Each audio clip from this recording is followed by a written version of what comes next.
स्वागत है दोस्तों आपका एक और बेहतरीन वीडियो में, जिसके बारे में आज हम बात करने वाले हैं यूपी पुलिस पेपर 23 अगस्त में जो हुआ था सेकंड शिफ्ट के बारे में। इसमें हम इस तरीके से बात करेंगे कि क्या क्या क्वेश्चंस पूछे गए थे और आने वाले शिफ्टों में क्या क्या संभावनाएं हैं जो क्वेश्चंस पूछे जा सकते हैं। हम बहुत ही डिटेल्ड में इन सब चीज़ों का रिव्यू करेंगे। आइए वीडियो शुरू करते हैं। सेटअप पर बिल्कुल ही हो जाइएगा, बहुत वैल्यूएबल चीज़ लिखी हुई हैं। यूपी पुलिस पेपर 23 अगस्त सेकंड शिफ्ट को जो हुआ था उसका जीएस पोर्शन आज हम कवर करने वाले हैं। सबसे बड़ी प्रॉब्लम तो ये आ रही है कि यूपी पुलिस का पेपर है और यूपी का जीके जीएस ही पूछा नहीं जा रहा है। यूपी जीके जीएस, यूपी का जीके पूछा नहीं जा रहा है, ये बहुत दिक्कत है। तो जो दूसरे स्टेट के लोग हैं वो यहाँ जो एग्ज़ाम दे रहे हैं वो कहीं ना कहीं बाजी मार जाएंगे। तो आई थिंक यूपी पुलिस का पेपर है, कोई इतना टफ लेवल का पेपर भी नहीं है। सेकंड शिफ्ट में केवल एक ही क्वेश्चन पूछा है यूपी जीके का, तो ये तो मेरे हिसाब से गलत बात है। आइए जो पूछे हैं और जो आगे पूछने की संभावनाएं हैं उनके बारे में बात करते हैं। लोकसभा के विपक्ष नेता हर बार पूछ रहा है, पिछली बार भी लोकसभा से एक सवाल आया था, गृह मंत्री पूछा था। तो आप याद करके जाइए 18वीं लोकसभा को, ठीक, 18वीं लोकसभा के बारे में आप याद करके जाइए। अभी लेटेस्ट के लोकसभा के विपक्ष नेता जो हैं वो राहुल गांधी हैं और जो 18वीं लोकसभा के विपक्ष के नेता हैं वो मल्लिकार्जुन खड़गे साहब हैं, ठीक, मल्लिकार्जुन खड़गे साहब हैं। तुगलकनामा बुक किसने लिखी थी? आप सभी को पता है, अमीर खुसरो ने लिखी थी। जीएसटी कैसा टैक्स है? जीएसटी के बारे में 23 अगस्त पहली शिफ्ट को भी आया था और दूसरी शिफ्ट को भी आया था। इसका मतलब जीएसटी बहुत इंपॉर्टेंट हो जाता है, आने वाली शिफ्टों में भी पूछा जा सकता है। आप इसको ज़रूर याद करके जाइए, इंपॉर्टेंट मार्क कीजिए इसको अगर आने वाली शिफ्टों में आज का आपका पेपर है तो। जीएसटी कैसा टैक्स है? सर्विस टैक्स है। प्रकाश का त्योहार, फेस्टिवल ऑफ लाइट्स, किसको कहते हैं? दिवाली को कहते हैं।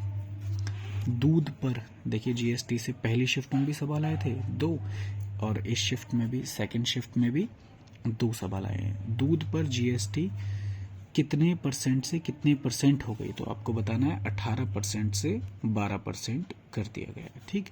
जून यानी कि अभी लेटेस्ट की बात है और लेटेस्ट की बात ही आ रही है इसमें, तो आपको वो सब कवर करना है कि लेटेस्ट की बात मतलब जून तक आपको पढ़कर जाना है। आतंकवाद को रोकने के लिए यूएनसीसीटी, ये क्वेश्चन आपसे खेला गया था। इसमें कॉमन सेंस आप यूज़ कर लेते हो। वर्ल्ड बैंक ऑप्शन में था, इंटरपोल ऑप्शन में था और एक और ऑप्शन में था। तो आतंकवाद यानी कि टेररिज्म को रोकने के लिए ये होता है यूनाइटेड नेशन काउंसिल। इसकी फुल फॉर्म मैं ठीक से बता नहीं पा रहा हूँ, पर ये टी से टेररिज्म होता है, काउंसिल काउंटर टेररिज्म होता है शायद। तो वही आपको कमेंट में इसकी फुल फॉर्म लिखनी है अगर पता हो तो, और इसकी फुल फॉर्म भी याद करके जाइएगा, मोस्ट इम्पोर्टेंट है, आ सकती है। आतंकवाद को रोकने के लिए यूएनसीसीटी काम में आता है। भारतमाला का संबंध किससे है? तो भारतमाला का संबंध ministry of transport and highway, highway और मतलब हाईवे से संबंध है भारतमाला का, ठीक।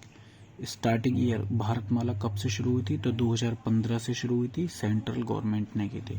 आपको ये याद रखना है, पूछा गया था क्वेश्चन, भारतमाला का संबंध किससे है? Ministry of road transport and highway से है।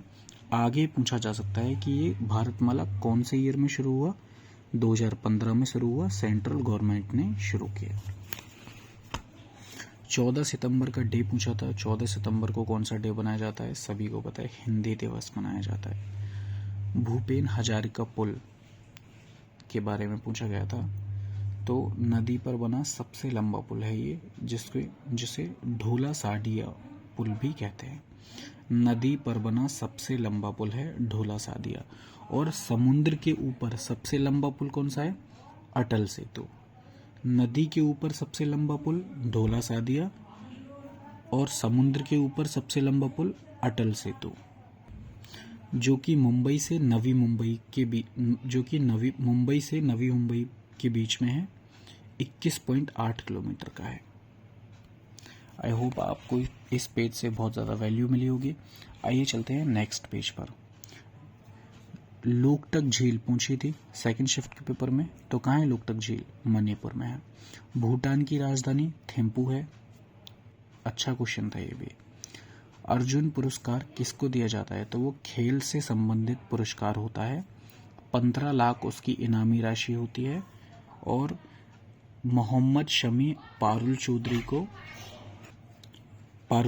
को ये पुरस्कार दिया गया था, अर्जुन पुरस्कार।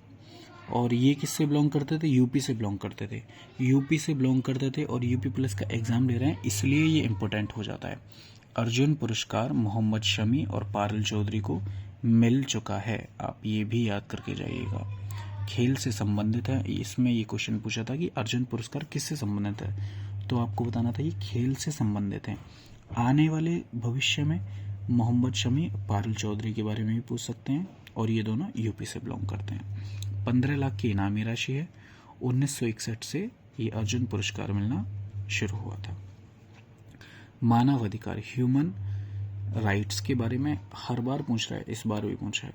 मानव अधिकार का घोषणा पत्र 1993 में आया था, और वह वियना घोषणा पत्र था। कैसा घोषणा पत्र था ये पूछा है आपने, तो वियना घोषणा पत्र था। 2016 के टाइम पर विमुद्रीकरण से 500 और 1000 के नोट कितने प्रतिशत रिकवर हुए थे? 2016 का विमुद्रीकरण मैंने आपको फर्स्ट टाइम में भी बताया था, जब 23 अगस्त फर्स्ट शिफ्ट का पेपर था तब भी ये पूछा था, और अब सेकंड शिफ्ट का पेपर है तब भी ये पूछा है। तो हमें लगभग 97% से भी ज़्यादा नोट, 97.5% नोट 500 और 1000 के प्राप्त हो गए थे। इसमें यही पूछा था कि कितने परसेंट नोट 500 और 1000 के प्राप्त हो गए थे, तो 97.5% नोट हमें मिल गए थे डीमोनेटाइजेशन, विमुद्रीकरण के दौरान। इंडिया विंस फ्रीडम बुक, ये किसने लिखी है? अबुल कलाम आज़ाद ने लिखी है ये बुक। इंडिया विंस फ्रीडम, ये बुक किसने लिखी है? अबुल कलाम आज़ाद ने लिखी है। एनपी की फुल फॉर्म पूछी थी, नॉन परफॉर्मिंग एसेट्स, तो ये क्या है? नॉन परफॉर्मिंग एसेट इसकी फुल फॉर्म है। प्रस्तावना से हर बार पूछ रहा है, इस बार भी पूछ लिया।